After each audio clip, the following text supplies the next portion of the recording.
02. Déjame ver. ¿Dónde diablo es? Me dice que no vaya. Head to Tower. Southwest Mountain.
Ah, pues yo te la tiré a 100, fue.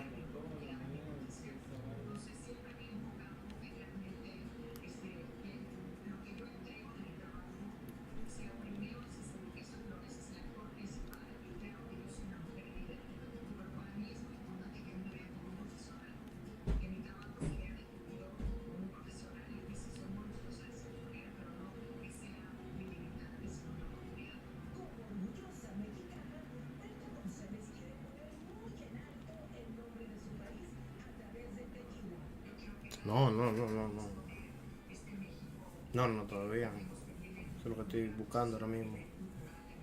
Porque ahora están entrenando, ¿de qué? Porque vienen los androides. ¿Tú lo has visto, Dragon Ball, no, verdad?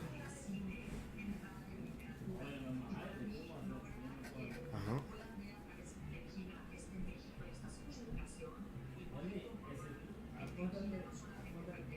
Este le sacó el platino y todo, no, ya.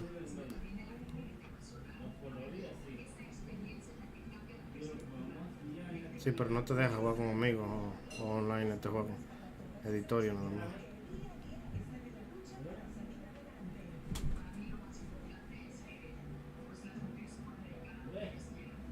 No. Esto fue como un homenaje a Dragon Ball Z. A Dragon Ball y a Dragon Ball Z. No, que diga Dragon Ball Z nada más, porque es de la saga de los Saiyajin y ya. Claro.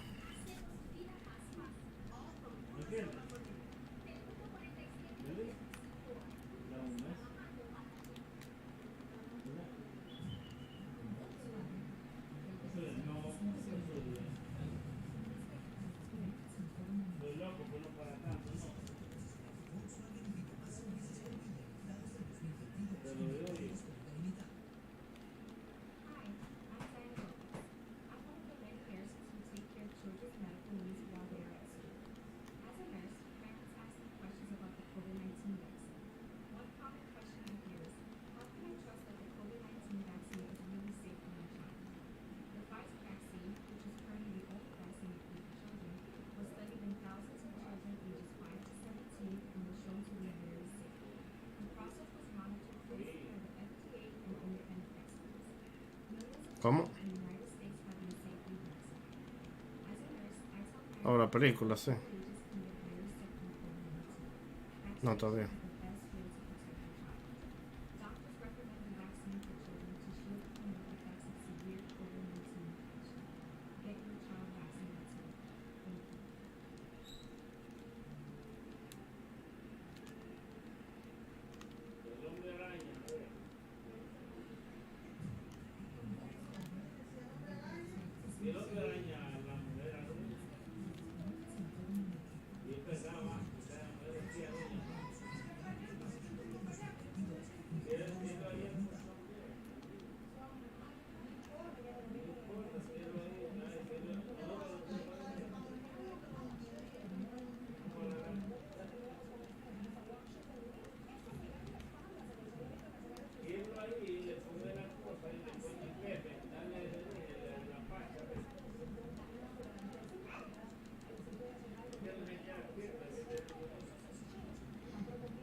diablo.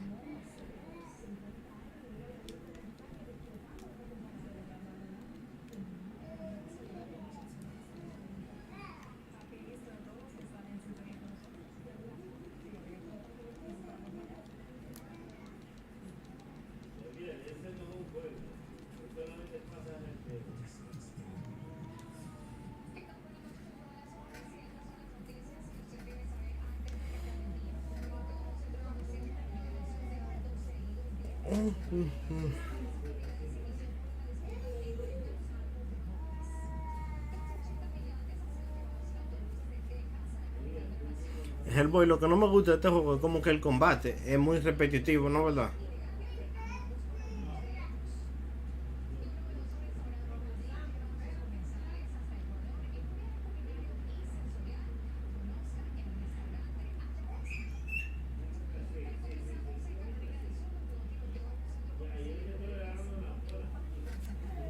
En 42 tú lo tienes nivel, el Goku tuyo.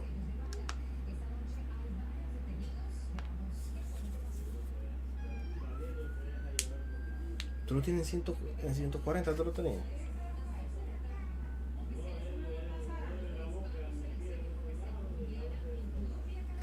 Oh, ya, ya. Ahora que yo lo tengo en 40.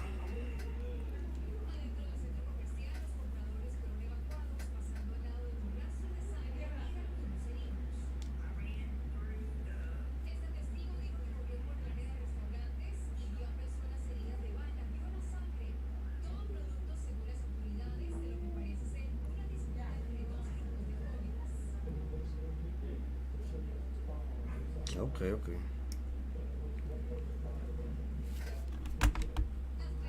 Un segundo. Un segundo. Hello? I'm doing good. How about you? Yeah. Pair of jeans. They might not fit me, but yeah.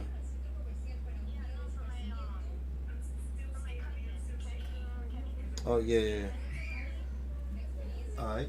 What size is it?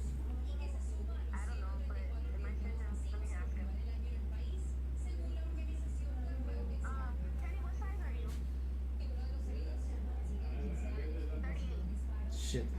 It's gonna look a little bit gay on them. I'm 30, 32, 30, 32, 32.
Vegeta! I felt an incredible energy over there earlier, but it's pretty weak now. Maybe the fight's over. Gohan! Krillin! Yamcha! What's going on? One of the androids did me in, but Krillin here saved me with the sensu bean. I've got more sensu beans here. We need to meet up with the others and fast. Over there! Dad? Goku! The heart virus that the kid from the future mentioned. That's likely what he's struggling with. No! Somebody needs to get him out of here and give him that heart medicine right away. I'll take him. Hate to admit it, but I'm probably not going to be much help here anymore. It's unheard of. Looks like you've got to deal with me now. That was so epic when I saw Android this. 20, please allow me to I hate that nigga so exterminate fucking much, Vegeta. Watch. I think he's the reason why I hate him. Very well. Then I will take care of the remaining 4. You two don't look as tough as everyone had said you would be. We already know the full extent of your fighting prowess. Oh, you need more than calculations to understand us Saiyans. How strong would a Gohan been if it was a full Saiyan? So tell me, are androids capable of experiencing fear? Vegeta's a Super Saiyan? I've yearned for nothing more than greater power, and trained the hardest I've ever trained. Eventually, I came to realize the limitations of my power. Stop relating to it, bro. It's Overwhelmed with anger and frustration, I finally awakened and became a Super Saiyan! That might be impressive to some. A paltry power increase does not make you a match for us androids. She loves the thing with the ear. That cocky sneer will soon be turned into sheer terror. Like, really? You gonna leave me like that? Yeah. Really? Vegeta Super Saiyan. Nigga, did you restart this shit? No. Why are you still on that? Because Now when? después igual compro, porque ahora bueno tengo beef.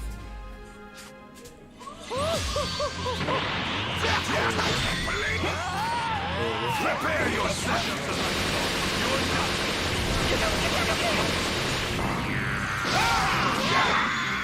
Damn you!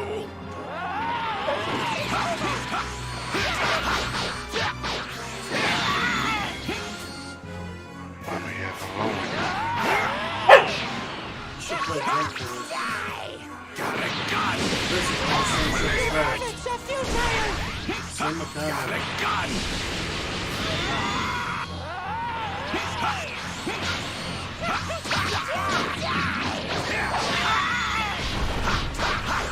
Watch him on the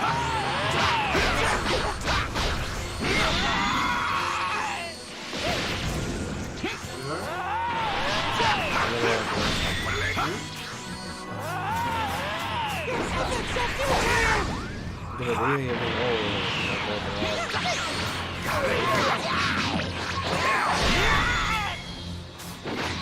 Walking scrap pile don't feel pain, right? That must be nice.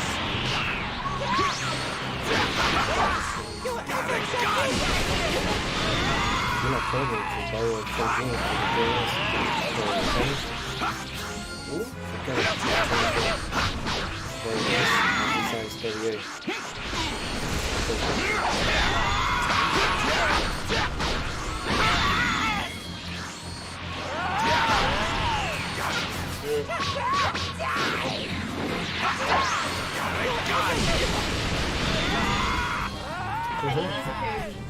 Please lend it to him because we're trying to go to a club right now, and they won't let him in because he don't got games. And he lives in Brooklyn, so. Can he go in? Okay. Oh, shoot, what? Yo!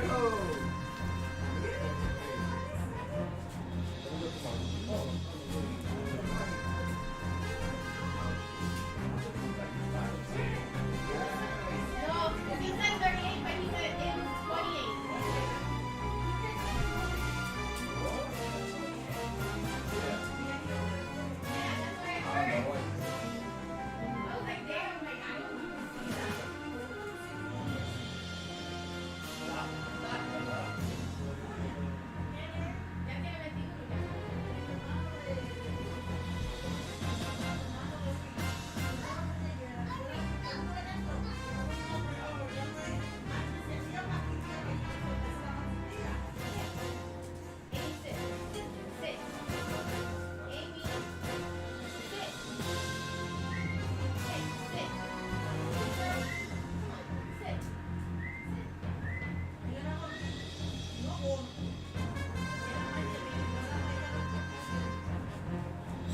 Amy, stop.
Not like I'm a girl, you know?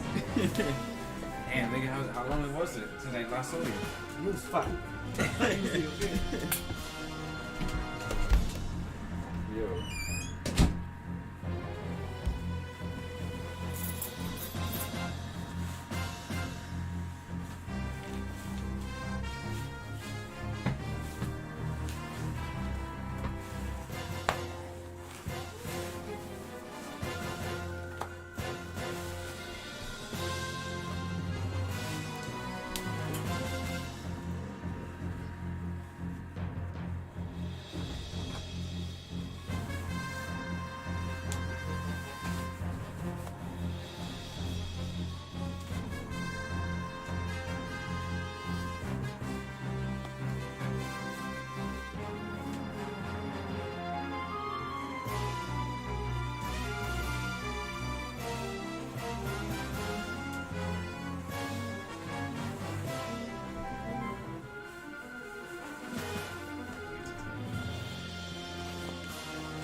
Yeah, one of them died.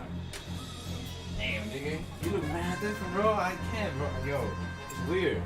It's so different, bro. You should be. I should be saying that to you. Yo, I don't know what it is, bro. Beer, bro. It's beer.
a miscalculation somewhere. Believe it! Efforts are futile!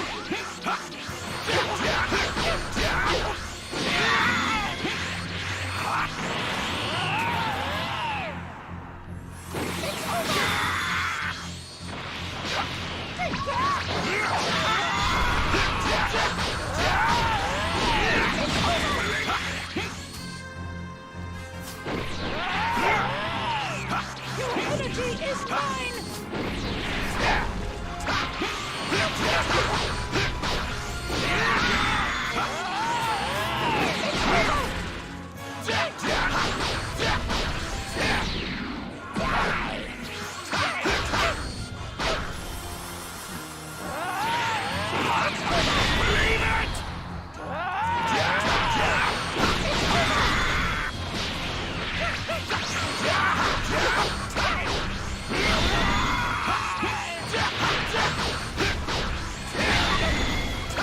Buckets of bolts are capable of...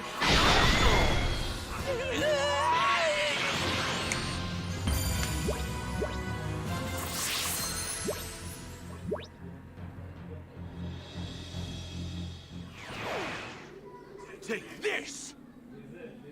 Have a taste of Super Vegeta's Big Bang Attack!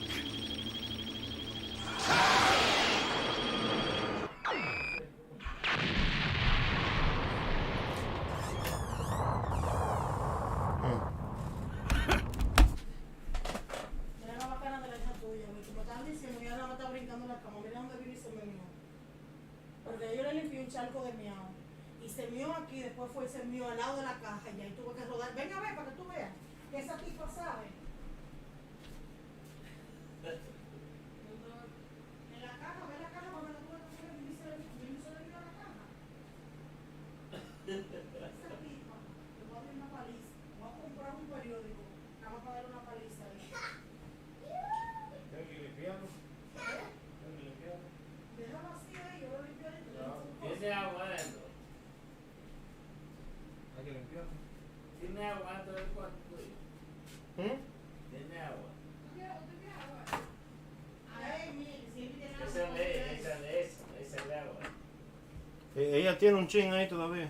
¿Te la vamos a buscar? Echarle agua. No tiene. ¿Tiene? Tú me dijiste ayer que te tiene. Si no tiene, te voy a decir no. No, no. Shh. Yo te doy más. Yo sé. Pero yo sé que el otro día tú no tenías, pero sí tiene. Y me quedé callado. Te voy $100 que lo vi más.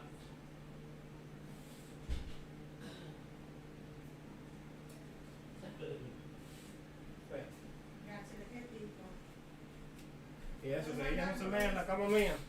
Porque no la dejo entrar si se mea.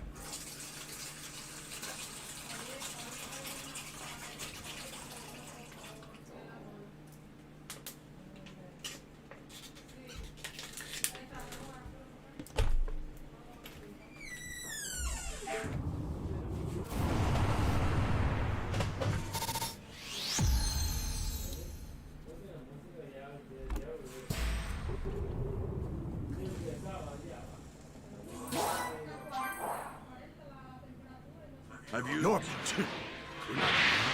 I'm going too. Yeah, me too. Fine. He's trying to... Amplify Android Terror.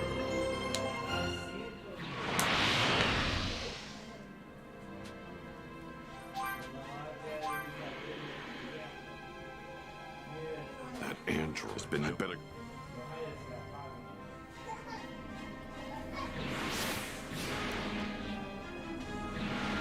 Since we can't sense his energy, this'll be tricky. Etienne! No, I still haven't caught sight of him.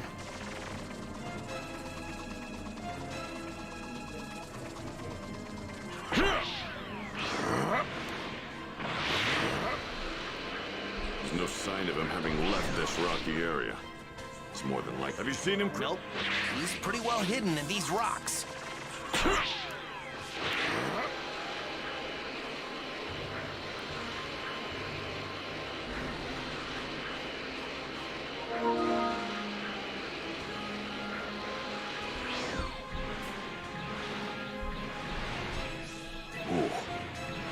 energy from this thing is incredible. Gohan, No, he's not. looks like someone wants to die. Well now, this could be fun. I'm ready whenever you are. Let's do this!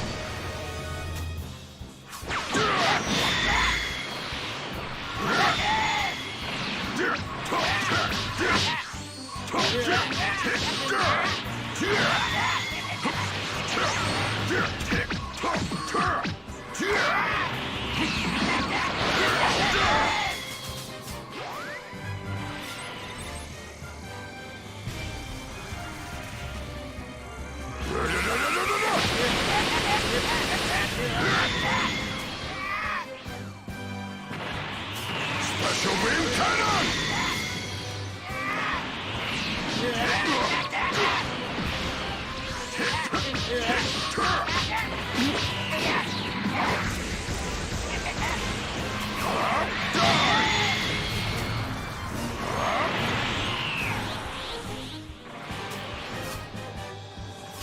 Special beam.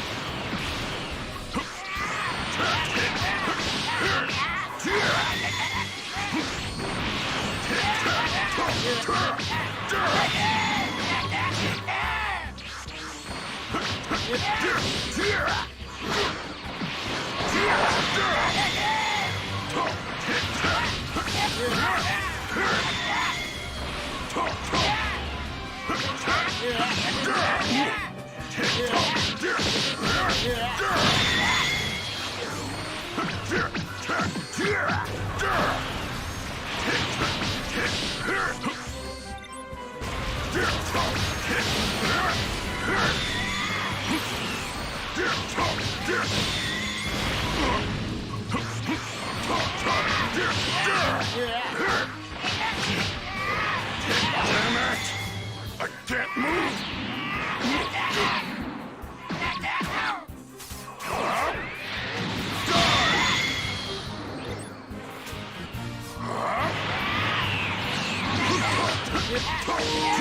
Mire, usted tiene que bajar. Dar una vuelta. Como va con él, porque hay unos parques que son encerrados, usted los suelta y no se sale. En serio, en serio. Le vamos a enseñar, le vamos a enseñar. Eso a mí, por eso, y mañana le vamos a enseñar. No, le vamos a enseñar para que vean. Usted baja, usted se sienta y eso.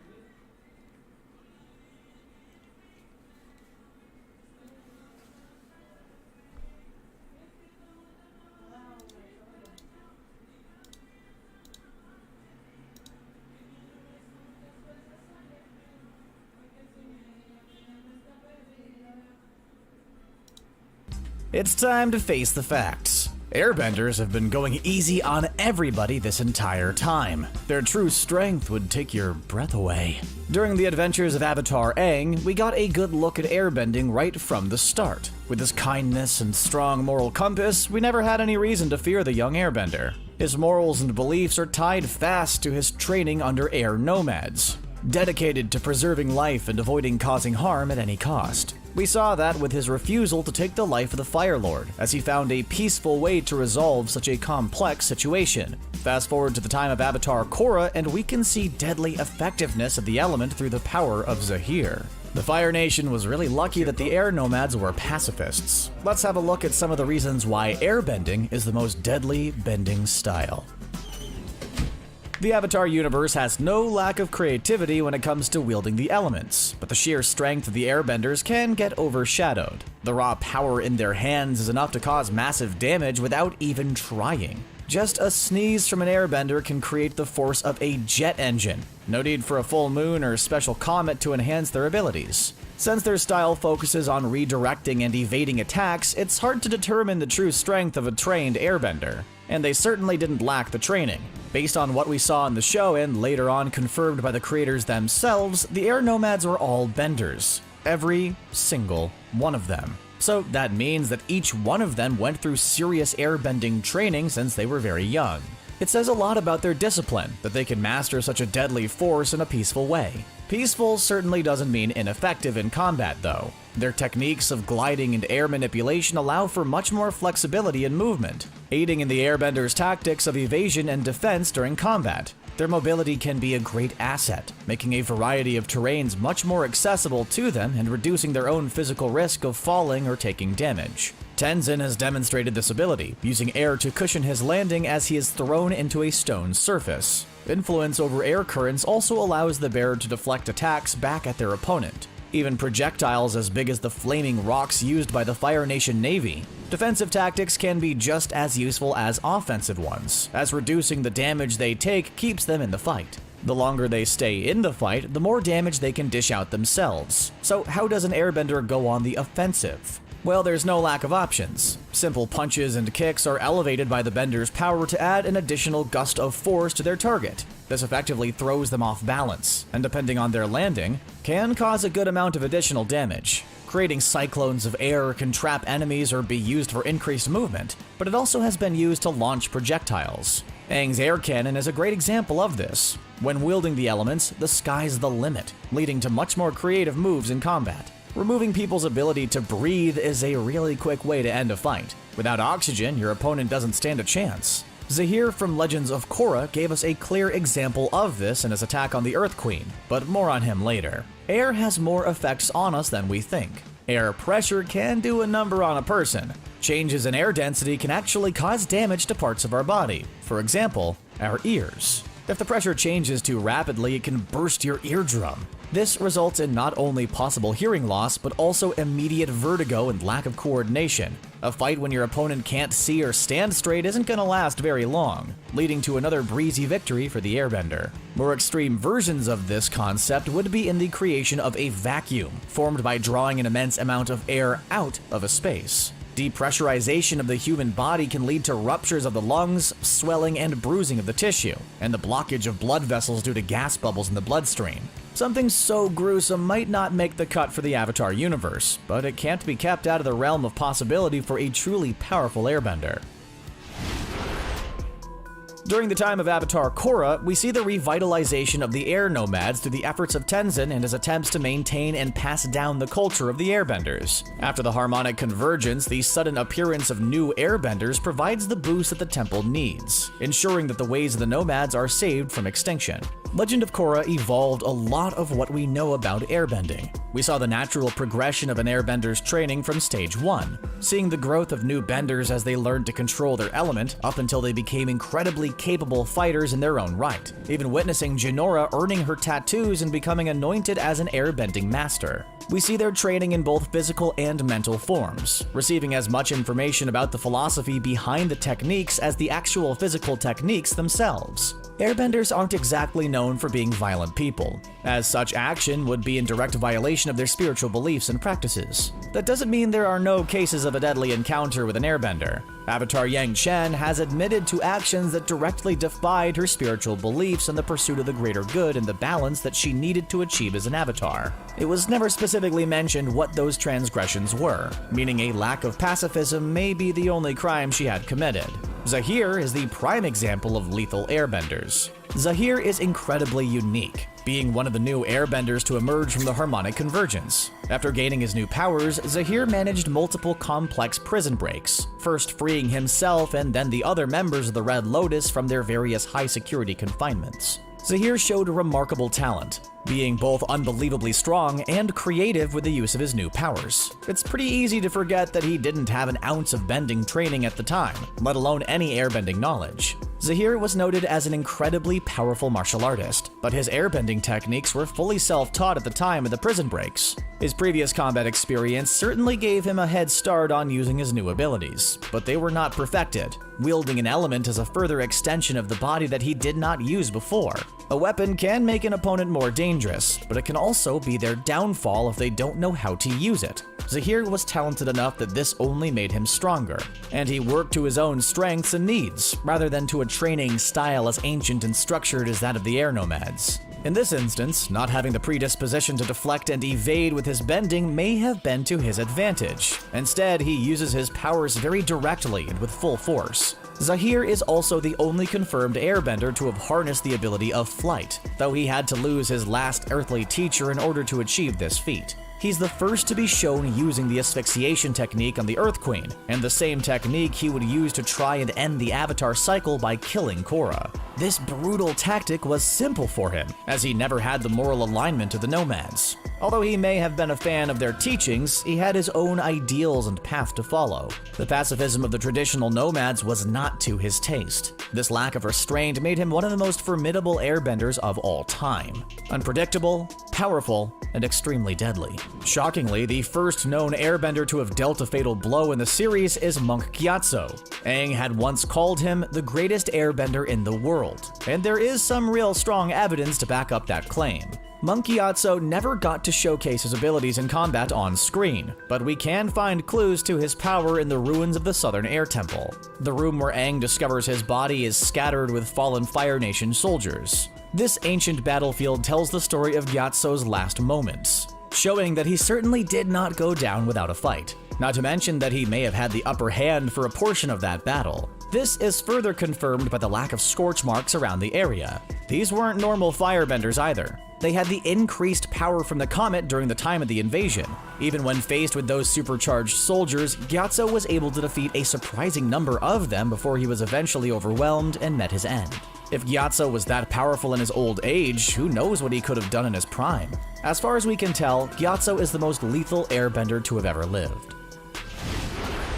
In a world where benders exist, counteracting those powers had to be considered. A key example of impairing benders is the chi blocking techniques of Tai Li. With a few precise strikes, she's able to negate any form of bender's power. This skill rose out of combating the power sets of benders. But one acrobat can't do everything herself when large-scale battles take place. Tactics that work on a larger scale are invented for this reason. One example is the prisons used to hold earthbenders during the reign of the Fire Nation. Before the development of metal bending, metal prisons on seafaring ships were an unstoppable force for earthbender captives. Fire and waterbenders were not exempt to these measures, each having prisons designed to take away their elemental abilities whenever needed.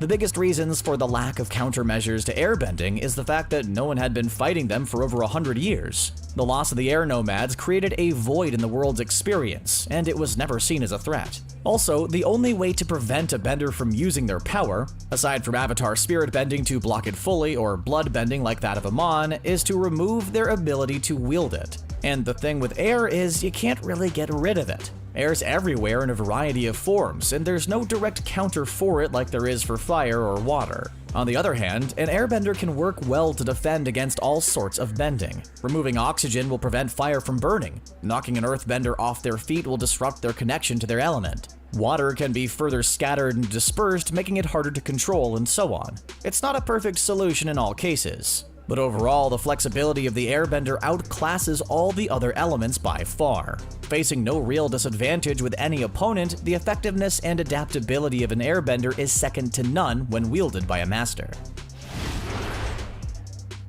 It's clear that the airbenders are a force to be reckoned with. I certainly wouldn't want to face off against Monk Gyatso. What do you think? Head on down to the comments and let us know. And while you're there, give us a like and subscribe to CBR for more Avatar videos just like this one. Thanks a lot for watching.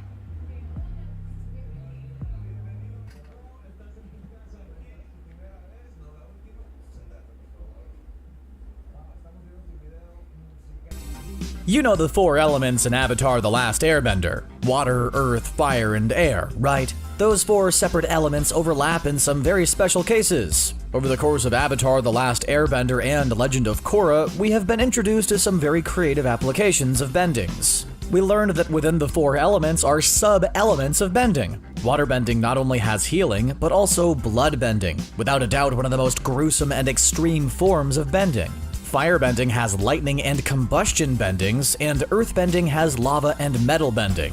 Finally, air bending has flight and spiritual projection. Today we will be taking a deep dive into each of these forms of bending. Water is the element of change. The people of the water tribes are capable of adapting to many things. They have a sense of community and love that holds them together through anything. This is perhaps why water is the most versatile element of the four elements. Even in its main form, waterbenders have made scalding steam and freezing water. Katara and Aang have shaped the clouds in the sky. Water is one of the most abundant resources on the planet, next to air, so it would make sense that it has the most uses. When it comes to sub-element bending, water wins in terms of how many different types of water bending there are. In this first section, we are going to go over blood bending, healing, and spirit bending. Let's start with the most talked about and easily the most brutal form of bending in the entire Avatar franchise, blood bending. Blood bending was first introduced in Avatar: The Last Airbender during the episode The Puppet Master, where the gang meet Hama, a kindly old waterbender with more than a few secrets. Years before, when Hama was young, she lived in the Southern Water Temple and was taken during one of the Fire Nation raids. Hama was taken to a high-security prison meant to hold waterbenders. She described her experience to the gang and talks about how they would chain her up in order to give her water to drink, and used cruel retribution at any sign of resistance. Without going into too much detail, it was a straight-up concentration camp for waterbenders. It was a kids' show, so they couldn't use the words concentration camp, but that's what it was. Despite all the precautions the Fire Nation took to break both her spirit and her body, Hama still found a way to connect with her waterbending. Under the power of the full moon, she was able to amplify her powers. Even in her weakened state, she learned to control the blood inside rats' bodies to practice this new dark technique in bloodbending. By taking control of the fluids in one's body, she is able to control their movements. She started with the rats in her cage and soon became powerful enough to do it to the guards keeping her prisoner. When she escaped the prison, she found a small village to live in just outside of the Fire Nation archipelago and swore revenge. You don't survive a Fire Nation prison where you are regularly deprived of water and beaten and not swear revenge. During the Puppet Master episode, Katara learns about this dark technique, and eventually is forced to use it on Hama herself. Before this, Hama taught Katara how to draw water from living things in order to use the water inside. She drained the moisture from flowers and trees, a clear sign of darker things to come. By the end of the episode, Hama and Katara are the only two bloodbenders in the show. In order to bloodbend, a powerful waterbender needs the strength of the full moon in order to manipulate the water and blood inside a living creature. Even with this power, the way the manipulated body jerks and moves around is nothing short of unsettling. It's no wonder why the Puppet Master was supposed to be Avatar's Halloween episode. Still, Katara worked with the United Republic of Nations to outlaw the practice worldwide before Korra's time. Though one has to remember, bloodbending is a rare and dark technique. Due to its rarity and the huge violation of someone's bodily autonomy, two things are clear. The only people who would use this technique are very powerful and very evil. Unfortunately, the next bloodbender was Yakon, a notorious crime lord in Republic City. Yakon's bloodbending was different, however. It was much more powerful since he could take over more people, and more importantly, he didn't need a full moon to utilize this power. Despite all his power, Yakon could not evade capture, and Aang eventually caught Yakon and took away his bending. After some time, Yakon managed to escape and flee to the Northern Water Tribe. There, he assumed a new identity, and raised two boys who were taught this new psychic bloodbending to, Tarlok and Noatak, the later of whom would be known as Amon. This new form of bloodbending also has a powerful ability. It can take away someone's bending in a similar way to the Avatar's energy bending. At first glance, it may seem that psychic bloodbending has the edge over normal bloodbending, but there are some key differences. While psychic bloodbending does not require a full moon and you can control more people, it doesn't give you the full control that normal bloodbending does. Additionally, while a bloodbender can control a person's movements, their mental abilities are left intact, and the bloodbender can't use the abilities of the one they are controlling. So even if Amon had full control over Korra, he could not make her bend the four elements. While other benders might be more susceptible to bloodbending, another waterbender can resist the effects. This is shown when Katara frees herself from Hama's control, or how Amon was able to overpower Tarlok. Bloodbending might be the most powerful form of waterbending, but it's far from the only one, and the others can be just as useful. Water has always been used as a symbol for healing and purification. Is it because we need it to survive, or because drinkable water is one of the signs of civilization? In any case, a sub-skill of waterbending is healing. By using water as a catalyst, a waterbender can heal physical wounds and redirect energy paths to help a person's body heal at an accelerated rate. While any waterbender can learn to heal, due to the patriarchal culture of the water tribe, the practice has been taught exclusively to women, and men are forbidden to learn it. How effective healing is depends on a number of factors, such as the quality of the water used and the skill of the healer. We've seen Katara, Kaya, and Korra heal many injuries ranging from scrapes, cuts, and bruises. Waterbending can't heal all wounds or ailments. For example, Princess Yu's complications could not be mended through healing, though it has been theorized that Yu was stillborn. It is also said that Aang was only healed because Katara had water from the Moon Spirit's shrine, which had special properties. Within this sub-skill of waterbending is a seldom used niche use for waterbending, spirit bending. This technique was developed by Unalaq and mixes both healing and spirit bending to quell evil spirits. This was mostly used when corrupted spirits started to swarm the material world. This technique involves using healing to change a spirit's negative energy into positive energy, restoring its internal balance in the process. However, the reverse is also true, and a spirit bender can manipulate a spirit's positive energy into negative. Unalaq demonstrated this power in the spirit world and almost destroyed Korra's soul with it.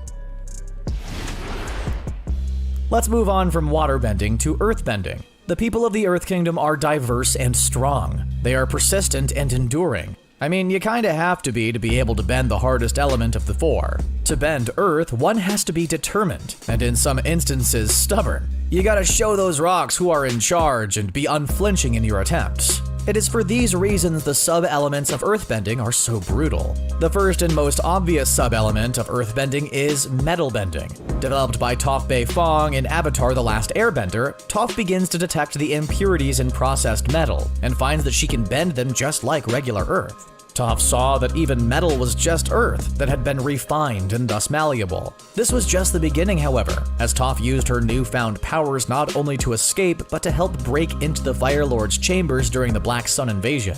Unlike bloodbending, metal bending did not require a special boost from a celestial body, but it did involve a new perspective on earthbending. Since earthbending requires such a rigid and bold fighting style, the learning curve is steeper for others. After the 100-Year War, Toph Beifong the Beifong Metal Bending Academy to teach earthbenders her findings. In the comics, she explains to Sokka how she found her first students. She used her meteorite bracelet to test her first metal bending students when she noticed it would vibrate slightly when she was around them. Soon the Republic City Police used primarily metal benders. In Legend of Korra, the practice of metal bending had evolved since its invention. The police officers in Republic City use metal cables to move around and subdue suspects. Additionally, the city of Zaofu was a city made entirely by metal benders, and founded by Toph's daughter Suyin.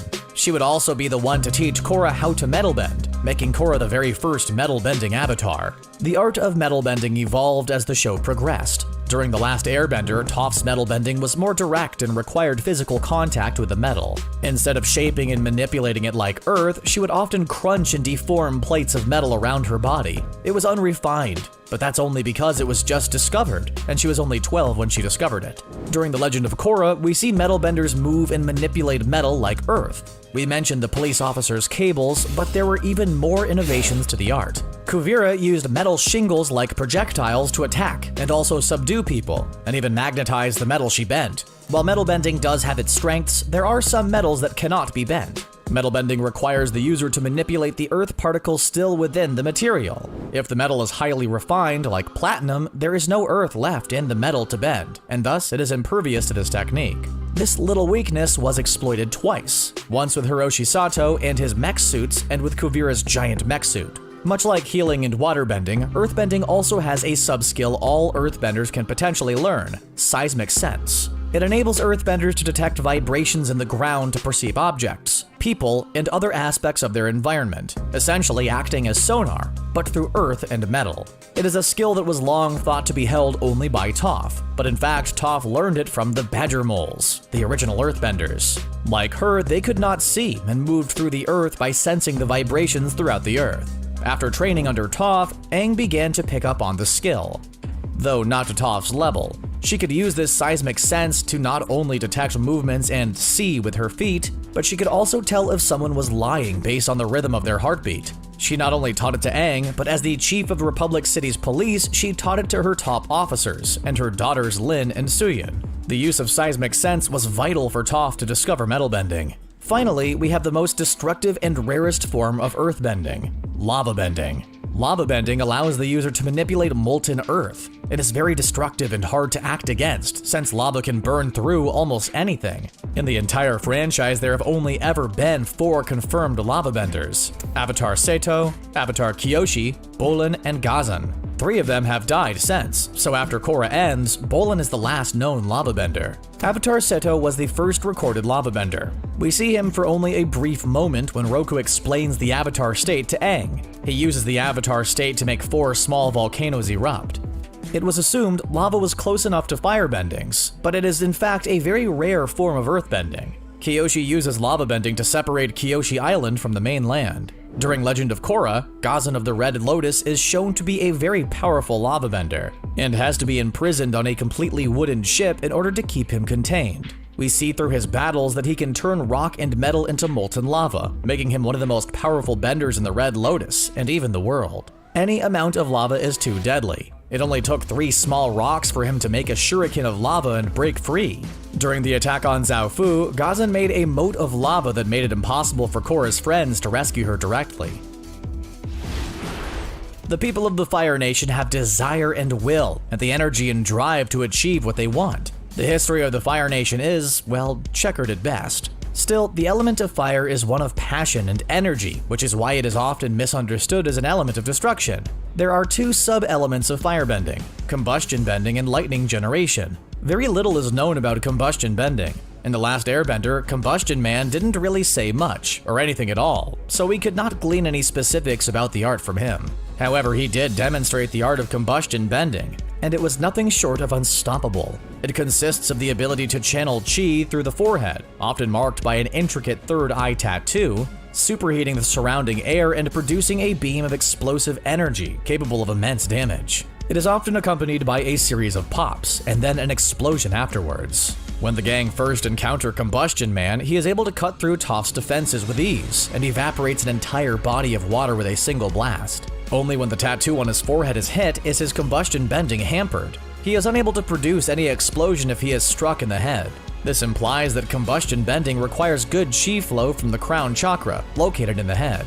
After Combustion Man's demise, we wouldn't see another bender like him until Legend of Korra, and the combustion bender Pali. Between the two, there isn't a remarkable difference in ability, but considering how powerful this kind of bending is, that's not a bad thing. The second firebending sub-element, lightning, has a lot more history behind it. Often called cold-blooded fire, lightning generation is an advanced firebending technique that allows a user to separate the positive and negative energies internally before directing it up through the arm and out the fingertips. It is very deadly and precise, because it's freaking lightning. It is not as advanced as bloodbending in that you don't need an outside source to supercharge your firebending, but it is not a technique everyone can learn like metal bending for earthbenders. It was said that lightning generation was extremely rare, so rare in fact that it was believed to be just a part of Fire Nation folklore. However, the outlaw Shu Ping-an was one of the last known practitioners of lightning generation. He was an outlaw who used his power to gain followers and mount an attack on the Earth Kingdom. He was defeated by Kyoshi, and he was imprisoned so his knowledge could be extracted and spread throughout the Fire Nation. Fast forward to The Last Airbender, and Azula is a prodigy in lightning generation, a skill Ozai and Iroh both have. While lightning is shown to be a destructive and often chaotic power, it does have its utility. In Legend of Korra, Mako is able to generate lightning and uses it to generate power for Republic City as a side hustle. Air is the element of freedom. The air nomads detached themselves from worldly concerns and found peace in freedom. Also, they apparently had pretty good senses of humor. Air is already one of the most versatile elements of the 4, and one of the rarest for obvious reasons. Thanks to the atrocities of Fire Lord Sozin, the air nomads were lost, and their culture was mostly lost. It was only through the efforts of Avatar Aang that the Air Nation was saved and able to thrive. Thanks to the harmonic convergence, a new generation of airbenders was born. Due to a severe lack of representation, airbending is known to have only 2 one sub-element and arguably 1 sub-skill: flight and spirit projection. Have you heard of the wise Guru Lagima? He is one of the 2 known airbenders to achieve weightlessness, or flight. He and Zahir. Now you might be thinking to yourself, couldn't Aang fly with his glider? Well, yes he could, but weightlessness refers to true freedom. brought about by letting go of all earthly tethers, to enter the void and become wind. It is said that once Lagima discovered true freedom, he spent the last 40 years of his life without ever touching the ground. It was said to be just a myth until Zahir entered the void. After Pali died, Zahir lost the only earthly attachment he had left in the world. And when that was gone, he lost all earthly despises. He became untethered from this world and flew off with Korra in tow. Removing the scarcity of airbenders, the ability to fly and mimic the wind was said to be so great because it requires so much sacrifice. Much like metal bending for earthbenders, you first have to open your mind to the freedom being weightless brings. You have to be empty of both body and mind in order to enter the void. Similar to flight, spiritual projection is a complex ability that up until now we have only seen one airbender do, Jinora. There have been gifted individuals who have gone. What it takes to get rid of the androids. I can transform into a Super Saiyan 2. Yet, I'm going to. He's difficult to deal with, but I'm not about to watch my father die again.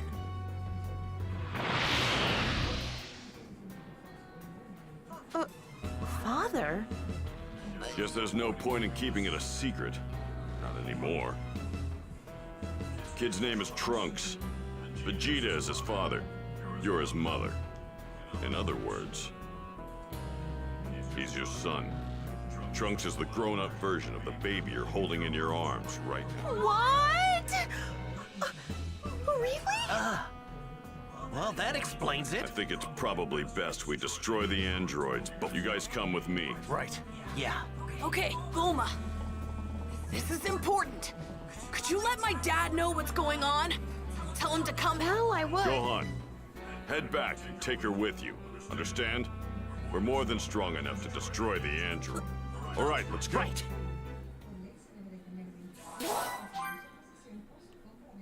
Hurry! We've got to find that lab before the androids are activated.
On from the physical world to the spiritual world, but only Jinora has taken her spiritual form and traveled through the physical world.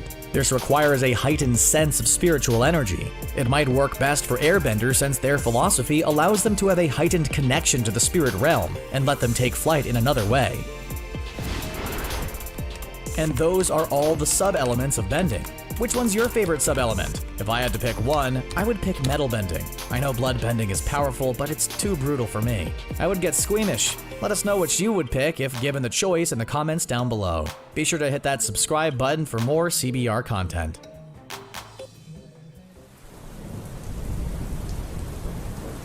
My own mother thought I was a monster.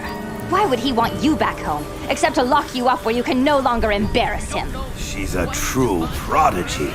I love Zuko more than I fear you. I thought I'd find you here. Come down to the beach with me. Come on. What is wrong with that child? Let's settle this. Just you and me, brother. The showdown that was always meant to be. Agni Kai! Almost isn't good enough. No.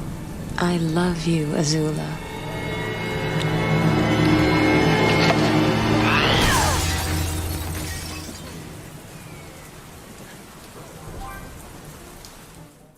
This video is brought to you by my Patreon supporters and my book on writing and world building, which compiles all of my writing and world building content into a single, easy to read, easy to reference book. And you can pre-order the ebook now on Amazon for just $5 down at the link below. Release date is May 30th.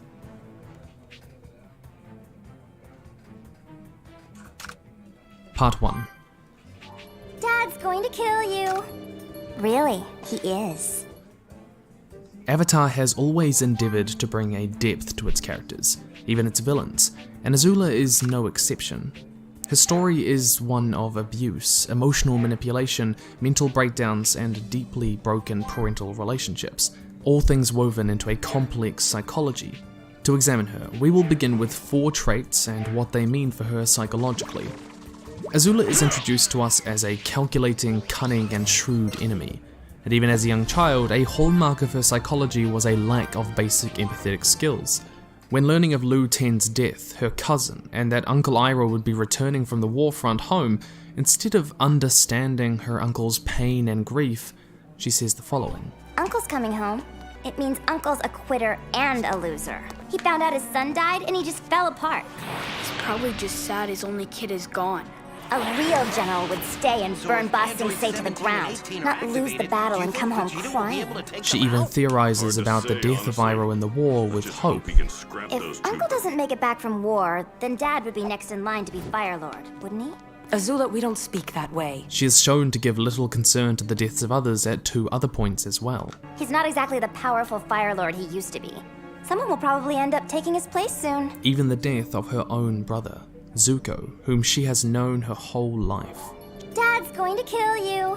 She seems completely unable to grasp the gravitas of others dying or the ability to empathize with their suffering in the way that her mother would. Instead, her focus seems to be on what those deaths can do to get what she wants, such as seeing her father on the throne.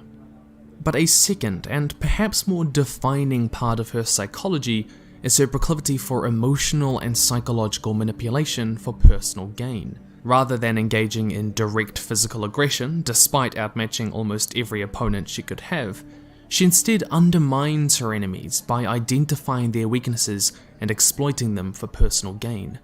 This is no clearer than during her introductory fight in Season 2 against Zuko, a scene designed to epitomize her character. She begins by playing Zuko's deepest insecurities of being unwanted, unloved, and forgotten against him. And he considers you a miserable failure for not finding the Avatar. Why would he want you back home, except to lock you up where you can no longer embarrass him? Azula doesn't even use her firebending at all, despite being superior in skill, but immediately identifies Zuko's deepest insecurities and manipulates his anger and hurt into making him weaker, by first delaying his retreat from the battle, Let's go! and second, causing him to lose firebending form. Only in the last moment, when her opponent is at his weakest, does she strike. There also appears to be a glee for Azula that comes with inflicting pain and suffering on others, another hallmark of her psychology, sadism. This trait can be seen in her childhood, with Zuko pointing out how she interacts with animals. Hey Mom, wanna see how Azula feeds turtle ducks? Zuko, why would you do that? This is markedly similar to the morbid and sadistic curiosity. Why would you do that? This is markedly... Zuko. Hey Mom, wanna see how Azula feeds turtle ducks? Zuko, why would you do that? This is markedly similar to the morbid and sadistic curiosity of young children who trap, burn, or kill insects or rodents for fun, a sign found in children who are often eventually diagnosed with a violent personality disorder. Even as a teenager, she does things such as destroy a sandcastle of a child in the beach for seemingly no reason. The sadism is complemented by an unconventional sense of right and wrong. Though she does exhibit a moral framework we will discuss later, the notion of doing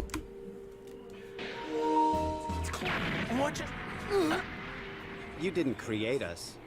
We had lives before you ruined them. Listen to me. You must eliminate Goku's allies. They're coming. That's an order. You hear that? It's an order, 17. We're not going to follow a single one of your orders. We're just gonna take care of ourselves now. Geezer. There's another one. Let's go.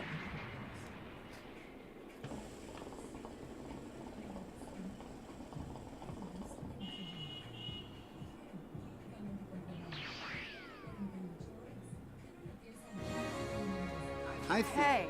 Hey. I don't think I've seen you. What's your number? 16. Android 16, huh? I've never... Wait. Trunks. Yeah, but I've never seen that large one they called 16 before. What? At least, I haven't seen him in my time. So, what? Okay. Wait, where's Dr. Giraud? Oh, the old man. All right, let's go. Get going? To where? I'm not crazy about doing what Dr. Giraud wants, but as androids, I think... So let's go kill this Goku. Hey, 16. You were created specific... Correct. Well, I guess that... Where? Tell me they're actually gonna try to... I couldn't give a damn about... How dare they ignore the mighty Veggie!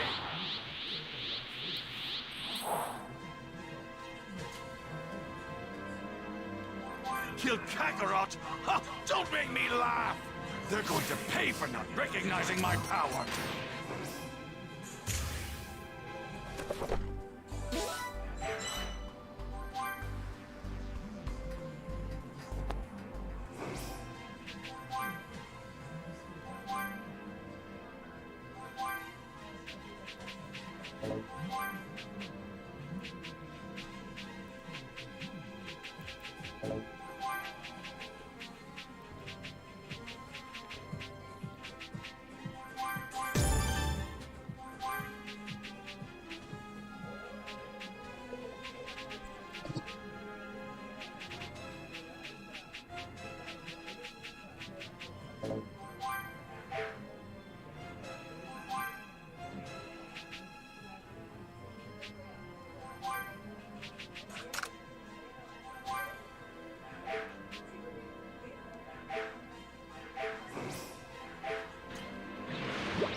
It's a highway, huh?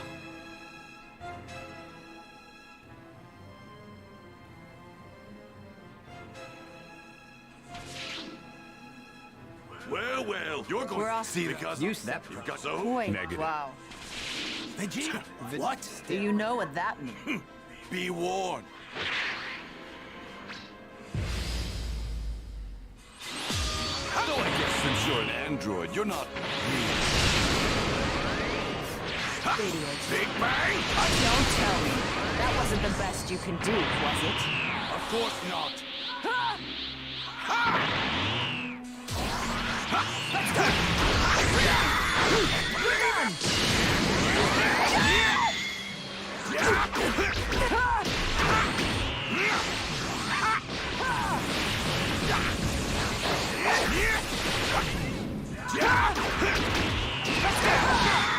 Nikolai! Big Bang!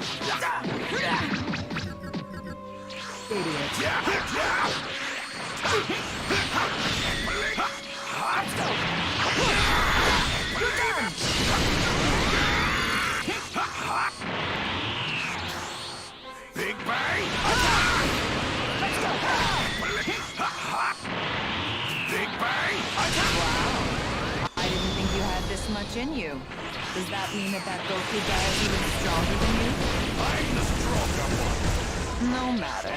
It's not like you're a big deal.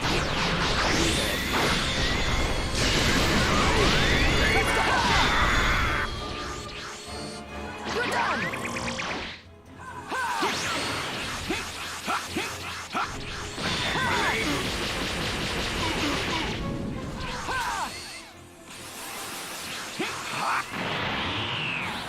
Big Bang! Attack!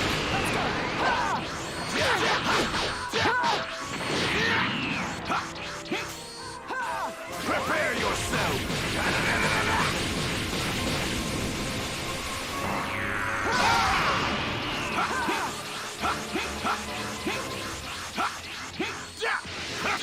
Out of my face! Big Bang, attack!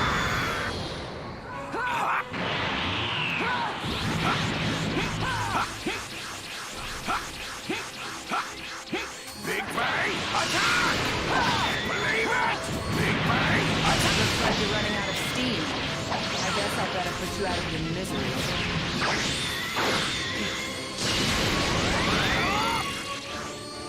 You're done!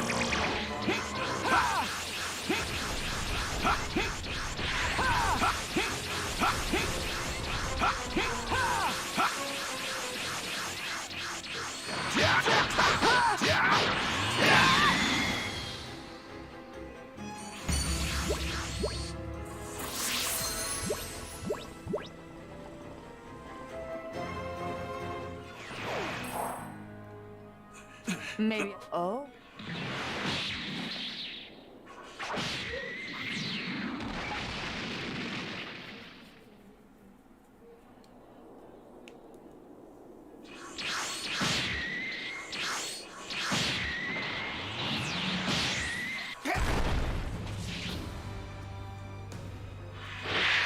Don't worry. So, But, you think? what am I? Sure. Huh? What is- Well, I mean, hey, Negative.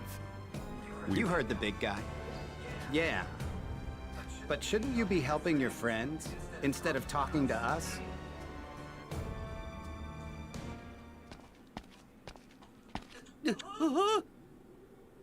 See ya. Bye.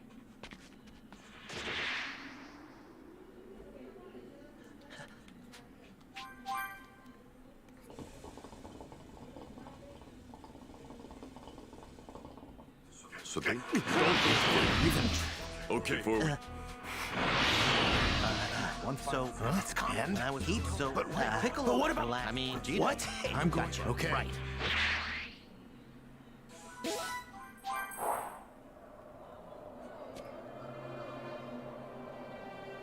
Overdo it, huh? Yeah, of all the times not to overdo it, now would actually be the time. The androids in my timeline were in no way that powerful. Has history really been altered that much?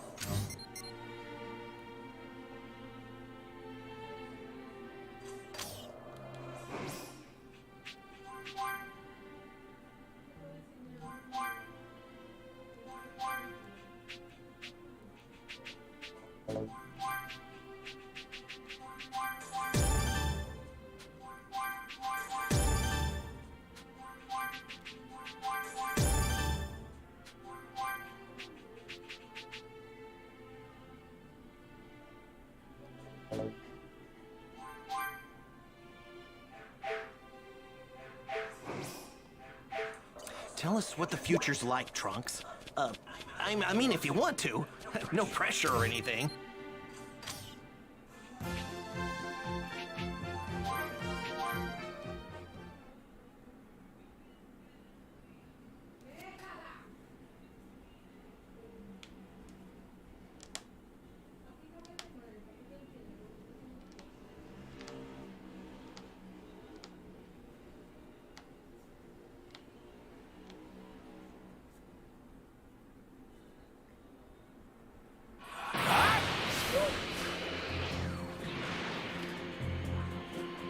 There it is! That's Goku's house!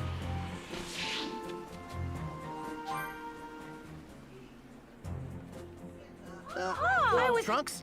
Huh? Who are you? Hey, please. Krillin, you're all right. Oh, Yamcha's Goku. He's fine. So you're the guy from the future.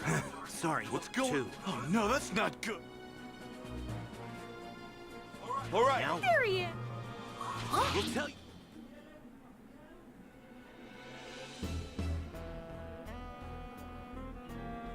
Come on, Didn't you- Hey, 16. What about you?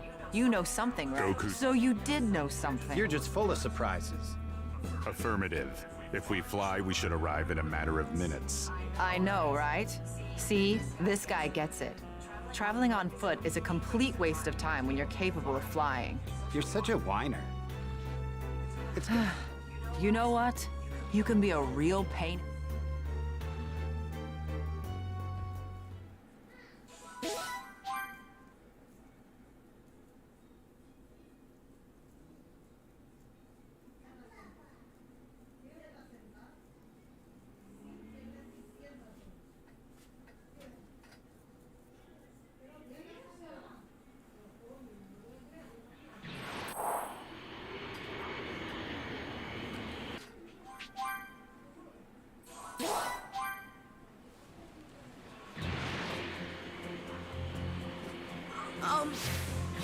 Trunks? Yeah? I was wondering, is the future really all that bad? It is. Humanity has been reduced to only tens of thousands of people. That's terrible.